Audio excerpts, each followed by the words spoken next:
Hola, soy José Lancha Jacob y vamos a iniciar esta semana con las videoentrevistas. Me voy a comunicar con José Alberto Cotolén Buentelo. Él es el dirigente estatal del Partido Verde Ecologista en el Estado de México y además coordina a los diputados en la bancada mexiquense.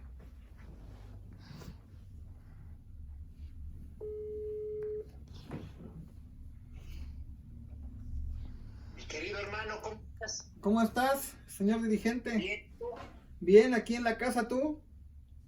Bien, también aquí tratando de cumplir la cuarentena, que nos está costando mucho trabajo, sabes que somos bastante intensos. Precisamente te iba a preguntar ese tema.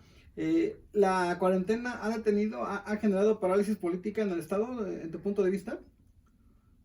Pues yo creo que para nosotros ha cambiado la agenda por completo, no te puedo decir que no. Estamos tratando de utilizar las herramientas que tenemos en el siglo XXI para poder llegar a nuestros dirigentes municipales. Yo he hablado mucho por esta aplicación de Zoom o por esta también de videollamadas de WhatsApp, y de esa manera estamos dándole seguimiento puntual a los trabajos que está haciendo el partido, pero sí cambiamos por completo el tema partidista al tema de gestión y de ver qué se les ofrece a la gente en los municipios, a la familia verde en los municipios. Oye, ¿y qué te platican en los municipios? Ahí están observando que se están cuidando las medidas de restricción propuestas por las autoridades federales, porque en algunos municipios parece que la gente no está entendiendo de lo que se trata el problema. Bueno, es que hay que decirlo con todas sus letras, ¿no? Nosotros vemos ejemplos claros como España, Italia, que están sufriendo el no haberse quedado en cuarentena y están prácticamente en una fase 3, en un toque de queda.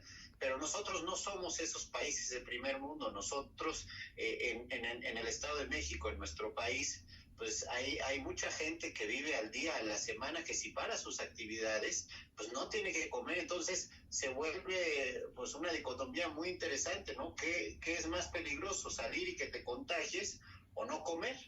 Pues ahí es donde la gente se la está jugando, Karen. Oye, ¿y cómo observas las medidas implementadas por los niveles de gobierno en materia de prevención en ese sentido? Pues yo te diría que a nivel federal está dejando mucho que desear el presidente. Hay mucho que hacer. Se tienen que ser más estrictos, más eficientes, más claros en las ideas que se están tomando, porque un día se toma una medida, otro día pareciera que es otra, y la gente, pues entre que no sabe qué está pasando, entre que ve noticias falsas en internet, que trae el miedo, y entre que tiene que salir a trabajar, pues la verdad estamos viviendo una situación muy complicada. Yo, sí, dime. En los últimos días, en la última semana, el tema del coronavirus llegó a la clase política del país.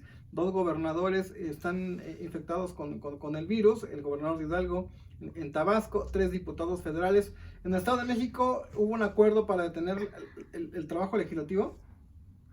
Sí, sí, por supuesto. Yo, desde la semana pasada, yo sugerí que sobre todo los legisladores debiéramos de guardar esta cuarentena y seguir nuestras actividades a través de este tipo de mecanismos. ¿Por qué? Porque nosotros, por lo menos un servidor, toca a todos los municipios en todos los días. Somos un foco de infección gruesísimo. En la Cámara Local estamos representados prácticamente todos los municipios del Estado de México. Si uno de nosotros se llegara a contagiar y contagia a los 75, pues fácilmente pudiera contagiar a todos los municipios y a la Ciudad de México. Entonces nosotros sí tenemos una doble responsabilidad por el trabajo que tenemos. El Partido Verde presentó un decálogo en esta coyuntura del coronavirus. ¿A qué se refiere? Yo creo que es muy importante. A ver, todo el mundo sabemos qué es lo que va a pasar. No necesita ser un mago, basta con ver las experiencias de otros países. Estamos viviendo ya los estragos del coronavirus, pero en 1 o 2 o 3 semanas vamos a vivir una situación económica muy fuerte en el país. ¿Por qué? Porque muchas actividades se han frenado por completo. Entonces debemos de empezar a ver ya hacia adelante y cómo vamos a apoyar a esos micro, pequeños y medianos empresarios a que puedan salir adelante. Nosotros propusimos pues que no se paguen algunos impuestos, que se den algún tipo de estímulos y además que se acelere la ley que nosotros llamamos Banco de Alimentos para que toda esta comida que ahorita no se va a dar en los restaurantes o que no se va a vender en centrales de abasto, pues las empecemos a regalar. Son 10 puntos que no son idea de un servidor, sino de muchas personas que me los han hecho llegar y que los pongo ahí yo en el internet para que los retome quien los tiene que retomar y para que sea por el beneficio de nuestro Estado. ¿No recibiste ninguna respuesta a alguien, el sector oficial que haya recogido estas propuestas? Hasta el momento no. Yo no busco ni reconocimiento, no busco ni respuesta. Yo sí pueden servir de ideas y le tienen que cambiar algunos puntos, pues algunas comas, pero que puedan funcionarnos, que puedan servirnos a muchos de los mexiquenses que somos afectados directamente por este tema. Ahora, en tu punto de vista, esto que se está viviendo, bueno, ya en la semana pasada, algunas encuestadoras nacionales bajaron la calificación del presidente de la República. Así en determinados estados, yo creo que habrá una reacción. ¿Consideras que habrá un impacto después de que pase esta contingencia por la pandemia? ¿Va a haber un impacto político? Fuertísimo, hermano, fuertísimo. A ver, hay que tenerlo muy claro. De por sí veníamos en un decrecimiento, en una desaceleración económica fuerte en el país. A eso le sumas pues que gran parte de la inversión ahorita se va a tener que destinar a temas de salud, y a eso le sumas que pudiéramos estar 1, 2, 3, 4 semanas o un mes o 2 meses o 3 meses sin vender lo que estábamos vendiendo. Gran parte de nosotros dependemos de los turistas que lleguen a nuestro país, de lo que se vende en las diferentes plazas. Todo esto va a tener repercusiones económicas fuertísimas y por supuesto esto afecta directamente a quien tomó estas decisiones, ¿no? Por eso yo digo, es muy importante, sí, las medidas que estamos tomando ahorita para que no se propague el virus, pero también ya hay que ver cuál es el segundo paso y cómo vamos a minorar esta contingencia económica tan fuerte que vamos a tener en el país. Ahora, ¿qué tienen que hacer los partidos políticos? Tú en este caso representas al Partido Verde Ecologista en el Estado de México y bueno, lo representas en la Cámara de Diputados. ¿Qué tendrán que hacer los partidos políticos? Porque tú sabes que algunos, como el tuyo, llevan ya una serie de reuniones, trabajos políticos en diversos municipios, y en agosto se supone que, de acuerdo con la ley, empezaba el proceso electoral del año siguiente. Se habla de meses perdidos, incluso a nivel de salud se dice que hasta junio, julio pudiéramos hablar de que esté pasando esta pandemia. Y en la Cámara de Diputados hubo una propuesta de la diputada Karina Labastida en el sentido de trasladar hasta enero el inicio del proceso electoral. Pero, ¿cuál es tu opinión como representante de un partido político? Pues yo te diría que ahorita hay que atender, más allá del proceso político electoral que sí se va a venir, pero es hasta el próximo año. Yo creo que ahorita hay que atender el tema de la contingencia que tenemos de salud y luego el tema económico. Ya después vendrán los tiempos. Yo creo que pensar en eso ahorita no tiene absolutamente nada que ver. Yo creo que ahorita todos los dirigentes de los partidos, todos los representantes populares debemos de estar enfocados en cómo gestionamos diferentes apoyos para todas las personas que la están sufriendo verdaderamente, porque no tienen quien los atienda en los hospitales, porque tienen a un familiar que a lo mejor está a punto de morir, porque no pueden salir a sus casas, porque les cerraron la fábrica, porque no tienen chamba. Hay muchísimas personas que van a sufrir mucho, mi querido hermano, en estos meses. Yo creo que el tema político hay que dejarlo a un lado, y ya eso se vendrá solito. O sea, al Partido Verde no le afecta que estos meses pudieran ser de parálisis política. Es que ahorita lo que nos debemos de enfocar todos, no nada más el Partido Verde, y es la instrucción que yo le he dado a todos los verdecologistas. Ahorita enfoquémonos a ayudar a la población, todo lo demás se dará por añadidura. Ahorita lo que tenemos que hacer es gestionar y apoyar a la población que confía en nosotros, que por algo estamos aquí. Eso es lo que nos toca. Ya después veremos lo demás. En tu caso, ¿cómo lo estás haciendo? ¿Cómo lo estás apoyando?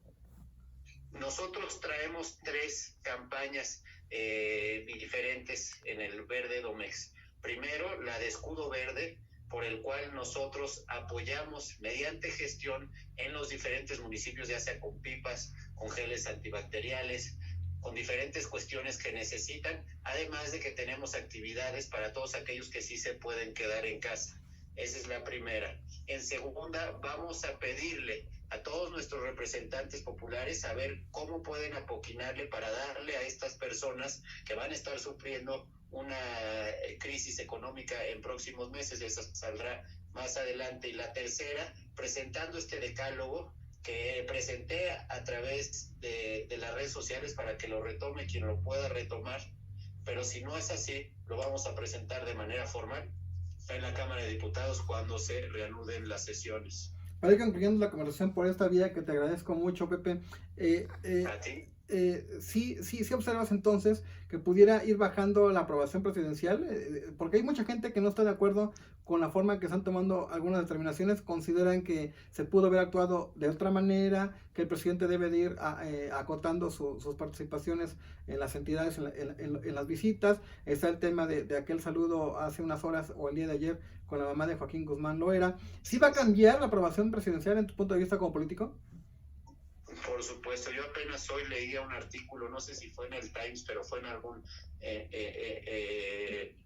diario internacional, que decía que va a haber un antes y un después para todos los dirigentes de los países y de los estados con este tema del coronavirus, que no nos quepa duda que va a haber un antes y un después en nuestras vidas. Y por supuesto, por consiguiente, a quienes toman decisiones y nos gobiernan, ¿no? Si no lo hacen bien, si lo hacen de manera tardada, si mueren gente por negligencia, si morimos de hambre, si muchas de estas cuestiones, si se genera una crisis, pues todas esas son malas decisiones que tendrán que verse afectadas por la población y quien las sufra directamente, ¿no? Que vamos a hacer todos los mexicanos y todos los mexiquenses. Y finalmente, seguramente has visto en los medios locales aquí en el Estado de México que hay personal médico manifestándose afuera de hospitales, en el sentido de que ellos aseguran que no se cuentan con los insumos para hacer frente a la atención de afectados con el coronavirus. ¿Cuál es tu opinión al respecto? ¿Qué puede estar pasando en el Estado de México? ¿Y qué sería lo lógico que el titular del ramo, Gabriel Oshey Cuevas, pudiera estar realizando? Pues yo creo que ahí lo que se debe de hacer es atender a todas estas personas, ver por qué no le están llegando los insumos médicos y resolverlo. Apenas se aprobó o se anunció más bien un aumento presupuestal en el tema médico en el Estado de México. Yo creo que debería de atacarse a todas estas personas pues que no se les está atendiendo de cierta manera. Hay muchos médicos que se están rifando prácticamente la vida por salvar a otros, con jornadas de 24/24, que ellos también tienen familia, la cual no están viendo que lo que menos podemos hacer es darles facilidades. No sé bien cómo está la situación en particular, te mentiría, pero yo te diría que es muy fácil. Con ese aumento presupuestal que se anunció por parte del gobernador, se deben de atender todas estas necesidades que no se tenían contempladas y que fueron derivadas de esta contingencia de salud, ¿no? Te agradezco mucho la conversación. Yo estoy a tus órdenes, muchas gracias por el espacio y lo que necesites, aquí estamos. Gracias, verdaderamente. Hasta la próxima. Muchas gracias. Hasta la próxima. Hasta luego. Y bueno, ahí está la conversación con José Alberto Cotolengo El Telo, quien es el dirigente estatal del Partido Verde Ecologista y además coordina a los diputados en la 60 legislatura mexiquense. Hasta la próxima.